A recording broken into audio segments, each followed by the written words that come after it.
Right breaking news చూస్తున్నాం. శ్రీకాళహస్తి రాముడి హత్య కేసులోని కీలకమైన విషయాలు బయటకు వస్తున్న పరిస్థితి కనిపిస్తోంది. ఈ నేపథ్యంలోని అతన్ని పలుమారు సార్లు అంటే ఇటు గోడౌన్లోని గోధుమ గోడౌన్లో కూడా భార్య భర్తలు ఇద్దరు కూడా చిత్రహింసలు పెట్టినట్టు ఇప్పటికే దానికి సంబంధించిన వీడియోలు కూడా వాళ్ళు తీసినట్టు తెలుస్తుంది. మరి అయితే ఎందుకు హత్య చేయాల్సి వచ్చింది అన్న విషయాలపైన ఆరా తీస్తున్నప్పుడు వినూత్కి సంబంధించి ప్రైవేట్ వీడియోస్ ఆయన తీశారు అని, అలాగే పార్టీకి సంబంధించి కొన్ని విషయాలు కావచ్చు, లేకపోతే వాళ్ళ యొక్క వ్యక్తిగత విషయాలను కూడా వేరే పార్టీకి చెప్పే ప్రయత్నం చేశాడు. అండ్ ఇదే కాకుండా వినూత్ ప్రైవేట్ వీడియోస్ ఏవైతే ఉన్నాయో అవి కూడా పక్క వాళ్ళకి ఇచ్చే ప్రయత్నం చేశాడు అని చెప్పి కూడా చెప్తున్న పరిస్థితి కనిపిస్తుంది. ఈ నేపథ్యంలోని వీడియోలు తీసి ప్రత్యర్థులకు ఇవ్వడం వల్లే మర్డర్ చేశామన్నట్టు కూడా చెప్తూ ఉన్నారు. ఇటు వినూత్ దుస్తులు మార్చుకుంటున్న దృశ్యాలను రహస్యంగా చిత్రీకరించినట్లు కూడా ఇప్పటికే చెప్తున్న పరిస్థితి కనిపిస్తుంది. అయితే రాముడిని శ్రీకాళహస్తిలోనే చంపి మృతదేహాన్ని సొంత కారులోని తీసుకువెళ్ళినట్టు కూడా తెలుస్తోంది. అయితే 2 కారులు మార్చినట్టు కూడా తెలుస్తుంది. ఎందుకంటే ఇక్కడి నుంచి శ్రీకాళహస్తిలో చంపిన తర్వాత ఏదైతే వెహికల్లో తీసుకొని వెళ్లారో అటు చెన్నై సరిహద్దుల్లోని మళ్ళీ నెంబర్ ప్లేట్ మార్చిన కారులోకి మళ్ళీ డెడ్ బాడీని మార్చినట్టు కూడా కనిపిస్తుంది. ఈ నేపథ్యంలోని మొత్తం దీనికి సంబంధించిన సీసీటీవీ ఫుటేజ్ అంతా కూడా పోలీసులు అధికారికంగా తీసుకున్నట్టు కూడా తెలుస్తోంది. అయితే వినూత్ చంద్రబాబు తీసుకెళ్లినట్టు గుర్తించారు. అంటే వీళ్ళిద్దరూ కూడా ఆ డెడ్ బాడీని 2 సార్లు వ్యాన్లో మార్చినట్టు కూడా పోలీసులు ఇప్పటికే గుర్తించినట్టు కూడా తెలుస్తోంది. ఇంకొకటి దారి మధ్యలో మరో వాహనంలోకి కూడా మృతదేహాన్ని మార్చినట్టు కూడా నిందితులు చెప్తున్నారు. శ్రీకాళహస్తి జనసేన ఇన్ఛార్జ్గా ఉన్న కోట వినూత్ హత్య కేసులో చెన్నైలో అరెస్టు చేసినట్టు కూడా తెలుస్తోంది. ఇప్పటికీ భార్య భర్తలు ఇద్దరిని కూడా అరెస్ట్ చేసి 14 రోజులు రిమాండ్ విధించినట్టు కూడా తెలుస్తోంది. అయితే దీనికి సంబంధించి విచారణలో కూడా పోలీసులు పలు ప్రశ్నలు వేసిన పరిస్థితి కూడా కనిపిస్తుంది. అసలు ఎందుకు చంపారు ఏంటి అన్న దానిపైన పూర్తి వివరాలు మా ప్రతినిధి దామోదర్ అందిస్తారు. రైట్ దామోదర్, అయితే ఇప్పటికీ రాముడి హత్య కేసులోని వినూత్నంగా ప్రైవేట్ వీడియోస్ తీయడం వల్ల మర్డర్ చేసినట్టు కూడా ఇటు భార్యాభర్తలు ఇద్దరు కూడా పోలీసుల ముందు చెప్పినట్టు తెలుస్తోంది. అయితే కేవలం ఇదేనా, ఇంకేమైనా కారణాల వల్ల ఇతన్ని హత్య చేసినట్టు ఏమైనా ఉన్నాయా సందేహాలు? గౌరీ రాయుడు గత 6 సంవత్సరాలుగా ఏదైతే కోట వినూత్ చంద్రబాబు వద్ద అత్యంత నమ్మకస్తుడుగా పనిచేస్తున్నాడు. పిఏ గాను డ్రైవర్ గాను ఉన్నాడు. అతని సమీపంలోనే బొక్కసంపల్లి గ్రామము. అతను సొంత ఊరు ఏదైతే రైల్వే కోడూరు అయితే తన తల్లిదండ్రులు మరణించడంతో అమ్మమ్మ దగ్గర ఉంటున్నాడు. ఇతనికి సోదరి ఉంది, సోదరికి వివాహం అయింది. అయితే ఇతను చాలా అంటే పవన్ కళ్యాణ్ ఏ విధంగా అభిమానిస్తాడో కోట వినూత్ దంపతులను అదే విధంగా అభిమానిస్తాడంటూ కూడా అతని సన్నిహితులు చెప్తున్నారు. ముఖ్యంగా అతని చేతి మీద పచ్చబొట్టు సైతము కోట వినూత్ అనే పేరు వేసిన పరిస్థితి. మొత్తం మీద అయితే ఇది 7వ తేదీ ఈ హత్య జరిగిందని పోలీసుల దర్యాప్తులో బయటపడింది. 7వ తేదీ కంటే ముందు గత నెల 21వ తేదీ అతన్ని తమ వద్ద నుంచి తీసివేసినట్లు సోషల్ మీడియాలో వినూత్ దంపతులు ప్రకటించారు. అయితే ఇతను వ్యక్తిగత వీడియోలు తీసాడా లేకపోతే ఆర్థిక వ్యవహారాలా అన్న విషయం మాత్రం అప్పట్లో తెలియదు. తాజాగా పోలీసుల దర్యాప్తులో 7వ తేదీ అతన్ని చంపివేసి అతన్ని కొట్టి అతని ద్వారా సెల్ఫీ వీడియోలు అతనితోనే రికార్డింగ్ చేయించారు. తాను తప్పు చేశాననే వీడియోలు కూడా వీరి దగ్గర ఉన్నాయంటూ కూడా ఓ ప్రచారం జరుగుతుంది. ఈ విషయంలో పోలీసులు అయితే ఏమి చెప్పడం లేదు. మరోవైపు 7వ తేదీ అతను బాత్రూమ్ లో దాక్కొని ఉండగా బయటికి తీసి చంపివేసి ఆ తర్వాత అతని శవాన్ని చెన్నై తమిళనాడుకి తీసుకెళ్తుండగా మార్గ మధ్యంలో తిరువల్లూరు వద్ద వీరు వెళ్తున్న వాహనం ఆగిపోవడంతో తమిళనాడుకి సంబంధించిన ఒక వాహనాన్ని తీసుకువచ్చి ఆ వాహనంలో అతన్ని తీసుకెళ్లారు. ఆ తర్వాత ఏదైతే మింట్ రోడ్ సమీపంలో ఉన్న కూవం నదిలో పారవేశారు. అయితే స్థానికులు ఇచ్చిన ఫిర్యాదు మేరకు తమిళనాడు మింట్ పోలీస్ స్టేషన్ పోలీసులు మొదట్లో అది అనుమానాస్పద స్థితి మృతిగా గుర్తించారు. పోస్ట్ మార్టం తర్వాత హత్య చేయబడ్డారని గుర్తించారు. అయితే అతని చేతి మీద జనసేన సింబల్ తో పాటు వినూత్ పేరు ఉండడంతో పాటు అతని సెల్ ఫోన్ కూడా ఒక నోట్బుక్ సెల్ ఫోన్ లభ్యమైంది. ఫోన్ రికార్డింగ్స్ ద్వారా వీరి గురించి వివరాలు బయటపడడంతో ఏదైతే కాళహస్తికి వచ్చి వీరిని అదుపులోకి తీసుకొని వెళ్ళిపోయారు. ఆ తర్వాత విచారించిన నేపథ్యంలో నిన్న ఉదయం వీరిని తీసుకెళ్లారు. వీరిని విచారించిన నేపథ్యంలో వాస్తవాలు బయటపడ్డాయి. మొత్తం 5గురు ఈ హత్యలో పాల్పంచుకున్నారని తెలుస్తుంది.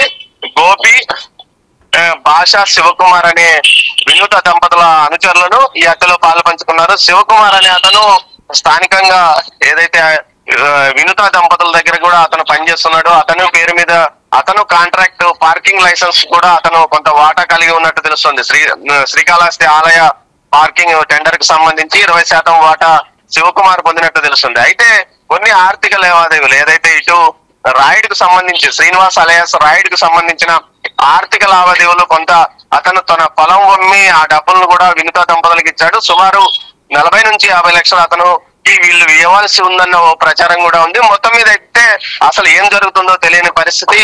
అతని చావుకు కారణం కొన్ని వ్యక్తిగత వీడియోలు తీశాడో అవి అతని సెల్ ఫోన్ లో గుర్తించి అతన్ని ఏదైతే దీని గురించి విచారణ చేస్తుండగా అతను చనిపోయాడు, పుట్టినప్పుడు చనిపోయాడని చెప్పినట్లు సమాచారం. మొత్తం మీద అయితే అతని మృతదేహాన్ని కూవం నదిలో వేయడము, అక్కడ పోలీసులు ఏదైతే విచారణ అత్యంత వేగంగా చేయడం వల్ల వీరు హత్య చేసినట్లు బయటపడింది. మొత్తం మీద అయితే ఇటు వినుత దంపతులు ఈ మధ్య కాలంలో పార్టీ కార్యక్రమాలకు దూరంగా ఉంచాము, వారిని సస్పెండ్ చేస్తున్నామంటూ నిన్న జనసేన ప్రకటించింది. అయితే పార్టీ కూడా వీరిని కొంతకాలంగా దూరంగా పెట్టినట్టు సమాచారం. వీరు ఒంటెతో పోకడతో వ్యవహరిస్తున్నారు, మిగతా వారిని కలుపుకొని పోవడం లేదు, ఉన్న శ్రీకాస్తులో 3 గ్రూపులతో రాజకీయం చేస్తున్నారంటూ కూడా వీరిపైన ఒక నెగిటివ్ గతంలోనే పార్టీ అధిష్టానానికి వెళ్ళినట్టు తెలుస్తుంది. మొత్తం మీద ఈ హత్యకు సంబంధించి ఏదైతే బొజ్జల సుధీర్ రెడ్డి తమను ఇబ్బంది పెట్టడానికే ఏదైతే శ్రీనివాస్ అలియాస్ రాయుడుతో వీడియోలు తీయించాడని కూడా ప్రచారం జరుగుతోంది. అయితే ఆమె ఏదైతే వినుత నిన్న మీడియా ఎదుట అంటే కోర్టుకు హాజరుపరిచే సమయంలో బయటకు వస్తూ బొజ్జల సుధీర్ రెడ్డి ఈ పని చేశాడు, దీని వెనుక ఉన్నాడు, అతని పైన మేము బయటకు వచ్చిన తర్వాత అతన్ని వదిలిపెట్టమంటూ ఘాటుగా వ్యాఖ్యానిస్తూ వెళ్ళిపోయింది. అయితే శ్రీనివాస్ యొక్క అమ్మమ్మ రాజేశ్వరమ్మ మాట్లాడుతూ కేవలం తమ కుమారుడిని తమ మనవడిని అన్ని రకాలుగా ఇబ్బంది పెట్టడమే కాకుండా అతనికి డబ్బులు కూడా ఇవ్వకుండా ఇబ్బంది పెట్టారంటూ కూడా ఆమె ఆరోపించింది.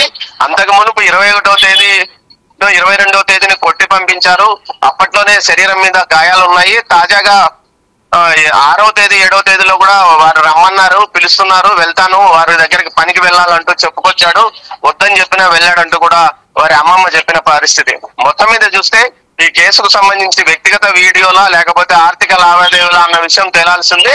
అయితే పోలీసులు ఇంట్రాగేషన్ లో వీరు తమ వ్యక్తిగత వీడియోలను తీశాడు సెల్ ఫోన్ లో అన్న విషయాన్ని పోలీసులకు చెప్పినట్టు తెలుస్తోంది గౌతమి. మొత్తం మీద ఈ కేసుతో వారి రాజకీయ జీవితం కొంత పూర్తిగా పతనమైందని మాత్రం ఖచ్చితంగా చెప్పవచ్చు. మొత్తం మీద జనసేన పార్టీ పూర్తి స్థాయిలో వారిని బహిష్కరించినట్లు నిన్న ఆదేశాలు జారీ చేసింది. మరోవైపు ఈ కేసును అంటే హత్య చేసింది రేణిగుంట సమీపంలోని ఒక గోడౌన్ లో కాబట్టి తదుపరి ఈ కేసును తిరిగి ఇటు ఆంధ్రప్రదేశ్ కు ట్రాన్స్ఫర్ చేసే అవకాశం ఉందని న్యాయ నిపుణులు భావిస్తున్నారు Gautami. Right, thank you Damodar. Right, breaking news చూస్తున్నాం. ఇప్పటికీ దీనికి సంబంధించి అసలు ప్రైవేట్ వీడియోస్ తీయడం వల్ల ఇతన్ని హత్య చేశారా, లేకపోతే ఇంకేమైనా పార్టీలో ఉన్న లావాదేవీలు కావచ్చు, లేకపోతే ఇన్ఫర్మేషన్స్ వేరే వాళ్ళకి అందజేస్తున్నందుకు ఈ విధమైన చర్యకు చేపట్టారా అన్న దానిపైన పోలీసులు అయితే దర్యాప్తు చేపట్టారు. అయితే ఈ నెల 8వ తేదీన కువ్వా నది కాలువలో మృతదేహాన్ని స్థానికులు గుర్తించిన తర్వాత ఆయన పోస్ట్ మార్టం నిమిత్తం ఒంటిపైన గాయాలు కావచ్చు, లేకపోతే తీవ్రంగా ఆయన్ని హింసించి చంపారు అని చెప్పి పోలీసులు ఇప్పటికీ బయటకు ప్రకటించినట్టు కూడా తెలుస్తుంది. ఈ నేపథ్యంలోని ఈయనకి సంబంధించి ఆ యొక్క గోడౌన్లో కావచ్చు మొత్తం అన్ని కూడా వీడియోలు తీసుకున్న పరిస్థితి కనిపిస్తుంది. ఆయన మొత్తం వీడియోలు కూడా పరిశీలించిన తర్వాత అసలు ఎందుకు చంపాల్సి వచ్చింది, ఏంటి, ఏవైనా లావాదేవీలు అంటే వీళ్ళ ఫ్యామిలీ పరంగా ఏమైనా లావాదేవీలు ఉన్నాయి, ఎందుకంటే ఇతన్ని ఎంతో కాలంగా నమ్మకంగా పనిచేస్తున్న పిఏగా ఉన్న ఈ వ్యక్తిని ఒక్కసారిగా బయటికి పంపించినప్పుడు కూడా అధికారికంగా ప్రకటించడం కూడా జరిగింది. ఈ నేపథ్యంలోని కేవలం ఇలాంటి ఇన్ఫర్మేషన్స్ అన్ని కూడా పక్క వాళ్ళకి అందించడం వల్లనే బయటికి పంపించారా, లేకపోతే ఇతర కారణాలు ఉన్నాయన్న దానిపైన కూడా తెలియాల్సి ఉంది. ఇప్పటికీ జనసేన నుంచి కూడా వినూత్నాన్ని బహిష్కరించినట్టు కూడా తెలుస్తోంది. ముఖ్యంగా తిరిగి సంబంధించి అంటే వాళ్ళ అమ్మమ్మ కూడా ఇంతకు ముందు కూడా గత 3 నెలలుగా తన మనవడు ఇలాంటి చిత్రహింసలకు గురవుతున్నారని చెప్పి, చిత్రహింసలు పడుతున్నారని చెప్పి ఎప్పటికప్పుడు కొట్టేవాళ్ళు అని చెప్పి, అండ్ అక్కడి నుంచి మానేసినా సరే మళ్ళీ పిలిపించుకొని అతన్ని చిత్రహింసలు పెడుతున్నారు, నన్ను చంపేస్తారు అని బెదిరించారు అని కూడా తన అమ్మమ్మతో తను చెప్పినట్టు కూడా తెలుస్తోంది. అండ్ ఇంకా చెప్తున్న తరుణంలోనే ఒక్కసారిగా తన మరణ వార్త వినాల్సి వస్తుంది అనుకోలేదు అని చెప్పి పోలీసులతోని వాళ్ళ అమ్మమ్మ ఇప్పటికే చెప్పినట్టు కూడా తెలుస్తోంది. ఈ నేపథ్యంలోని వీళ్ళిద్దరికీ సంబంధించి ఇప్పటికీ వినూత్నని తన భర్త చంద్రబాబుని కూడా అదుపులోకి తీసుకున్నట్టు తెలుస్తుంది. ముఖ్యంగా ఎందుకు చంపారు, ఏంటి, వీడియోలు కానీ అన్ని కూడా పరిశీలించిన తర్వాత ఒక కొలిక్కి వస్తుంది అన్నట్టు కూడా ఇక్కడ క్లియర్గా కనిపిస్తుంది.